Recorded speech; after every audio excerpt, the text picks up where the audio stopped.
Hi everyone, in this video we're going to look at reminding ourselves how to build the equation of a line. So as we talked about in the introduction, your life will be so much easier if you remember the building block for any line. So y minus a y data point equals the slope and then x minus the x data point. If we had the points x equals 3, y equals 2, and x equals -1, y equals 3 on this line, we could easily find the slope. So we would take the y minus the y divided by the x minus the x, the rise over the run. So it would be y minus y, 2 minus 3, over 3 minus parenthesis -1. Sometimes you're going to have to be careful with those negatives. 3 minus a negative x value would become 3 plus 1, which would be 4. So now I can substitute that in for my slope, and I'm almost done building my line. Notice that I made a mistake here. Our easy coordinate to use would be x equals 3, y equals 2. So it should be y minus a data point, the y value is 2, and then this should be x minus 3. So make sure you cross that out and put a minus there. But I'm going to go on just using this form and showing you how to manipulate. So this is done, really. You have found the equation of the line, and in fact, you can go into Desmos and you can type that in. So y minus 2 equals -1/4. I arrow over to the right, parenthesis x plus 3. Okay, and that line will show up, and hopefully it will go through the data points that I was given. So then what we can do is press this button, and it gives us some options. We can, remember, you can change the colors, just a little feature on Desmos. And the way I made that a little thicker was going to projector mode. If I go back here, I can start manipulating this to our other forms that we talked about. So if you're asked to place it in standard form, which is better for computer scientists, what we would do is move the first thing we want to do for our computer programmers is get rid of our fractions, because in programming you can't work with fractions because a dash is actually coding. So you'd multiply the whole thing by 4 to clear the fraction. So, and then careful, this would be everything times 4. So it would become 4y minus 8. And then we can distribute this -1, so it would be -1x minus 3. And then we would get that the same line could be written in standard form, where we have our x term and our y term on one side and our number on the other side.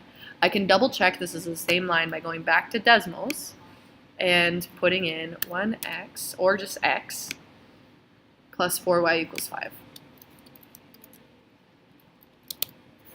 And now it covers up that green line, and I know that they're the same line. And finally, I could also write it in our third way, which is slope-intercept form. Y by itself on the left-hand side equals mx plus c. And I'm just going to carefully manipulate and rearrange. So the first thing I'm going to do is distribute my -1/4 to clear our parentheses on the right-hand side. So that would become -1/4 x plus 3/4. Then I'm trying to get y by itself, so I would add 2 to both sides.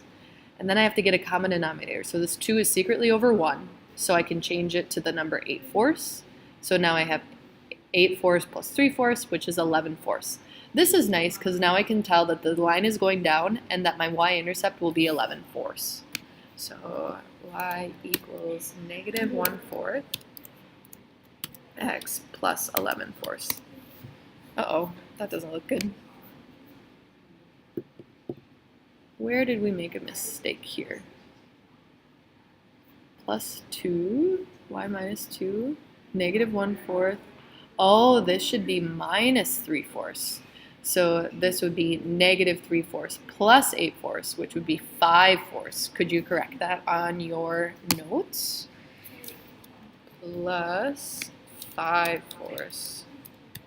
And now Desmos tells us that all 3 lines are the same. So you really can see the importance of double checking that all 3 are the same with Desmos, because we were able to catch an algebraic mistake that you should fix on your note sheet.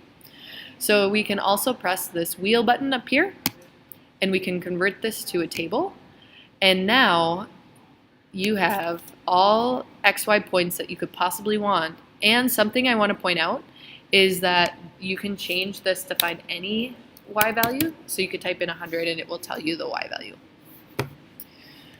Now, One other thing I want you to just have reviewed is your Desmos skills. So I just showed you how to convert something to a table. It was in that wheel button and I pressed convert to table.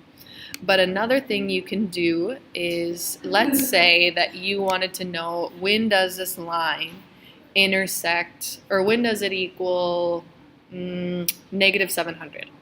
So I'm going to type in y equals negative 700. And I'm like, hey, they never intersect because this line didn't even show up.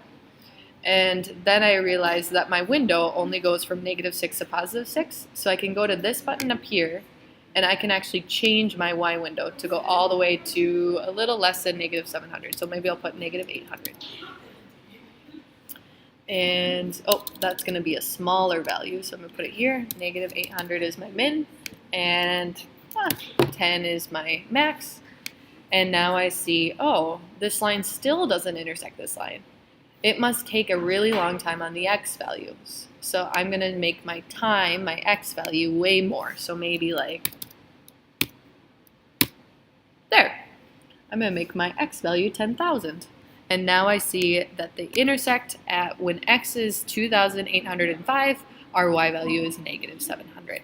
So those are some ways you can manipulate. Usually we change the y-axis since we know what we're looking for, and then we try to edit our x-axis so we can see the intersection if we need to. Because a lot of times you only need to change the y-axis and you can make it easy on yourself. So y-axis editing first if you need it, and then others. So we went over how to do a table in Desmos, how to graph all three things in Desmos, and how to change your window settings.